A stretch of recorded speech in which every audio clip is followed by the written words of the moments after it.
Good evening to one and all. Today, we are going to see about the abscess in relation to the pharynx.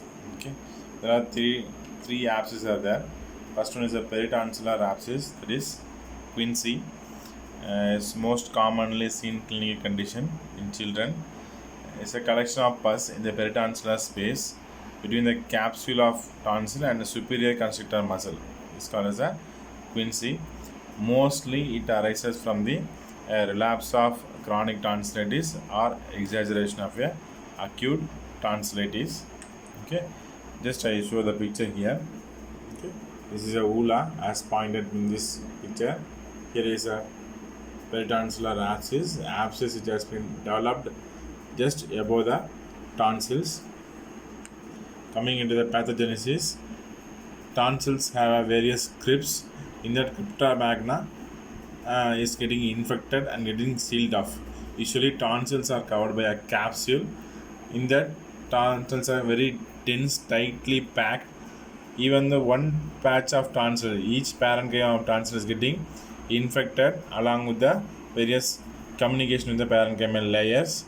Once the entire parenchyma is getting affected, it bursts into the tonsillar capsule and getting infection is spreading into the superior aspect, that is called as peritonsillitis, that turn into a peritonsillar abscess. Okay, commonest organisms, streptococcus, staphylococcus, anaerobic organisms are involved.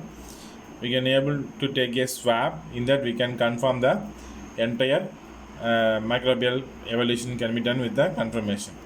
This is the right side tonsil. You can able to see a marked one, a white color patch. You can able to see. Okay, this is a quinsy. Okay, this is a deviated ula. Okay, due to that enlargement of the peritonsillar abscess, it pushing the entire structure to the opposite side. Okay, mostly it affects the adults. Very rarely children are affected. Okay, mostly unilateral, rarely bilateral. Fever is not coming down from 104 degrees is a more characteristic feature. Throat pain, painful muffling, then muffled thick speech, that is hard potato voice.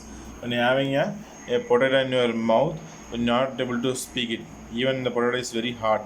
Okay, that's a meaning of this hard potato voice. Okay, that much struggle will be there to open the mouth or even to the talk. Then in this picture we have clearly differentiated the peritonsil left side has been developed so that it has been pushed to the opposite side, right side. Okay, you can able to see ula has been divided to the right side. Here you can able to see the redness and swelling of the peritonsillar region. Okay,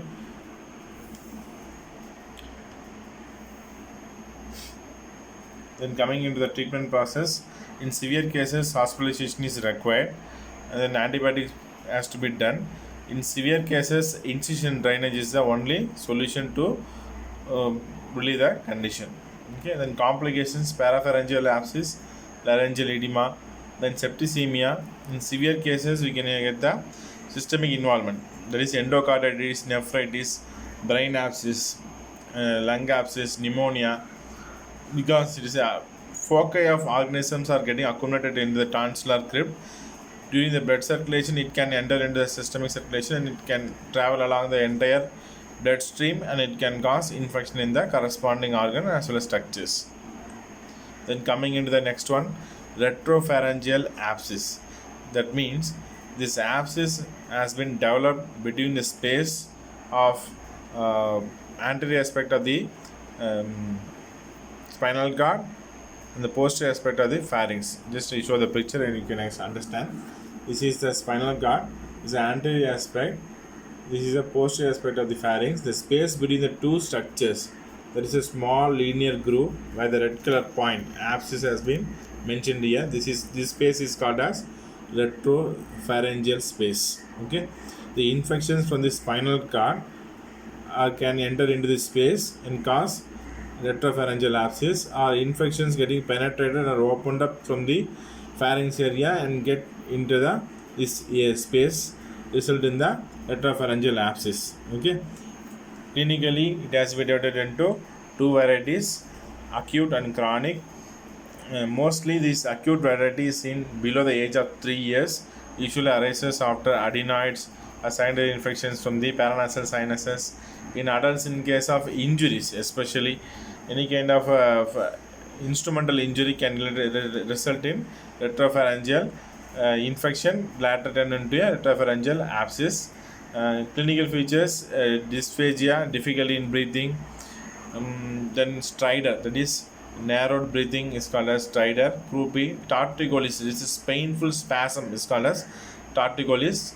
On examination you can able to see a bulge in the posterior wall on the midline. In case of X-ray we can able to see a widening of the prevertebral shadow in this region. You can able to see sometimes gas can be seen. You can able to see a X-ray of lateral view showing the retropharyngeal abscess. A white color opacity has been prominent in this region. Usually you cannot see such kind of opacities. Here also.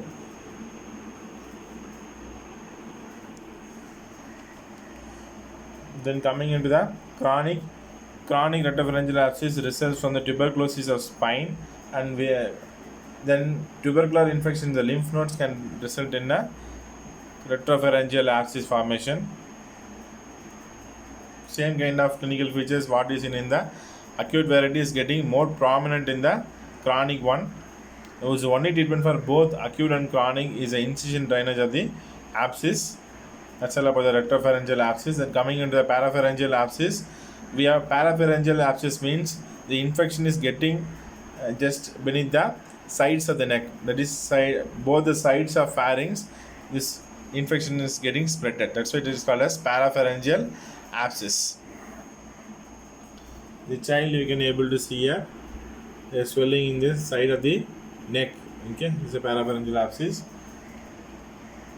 Clinical features: external swelling is getting more predominant in the angle of jaw.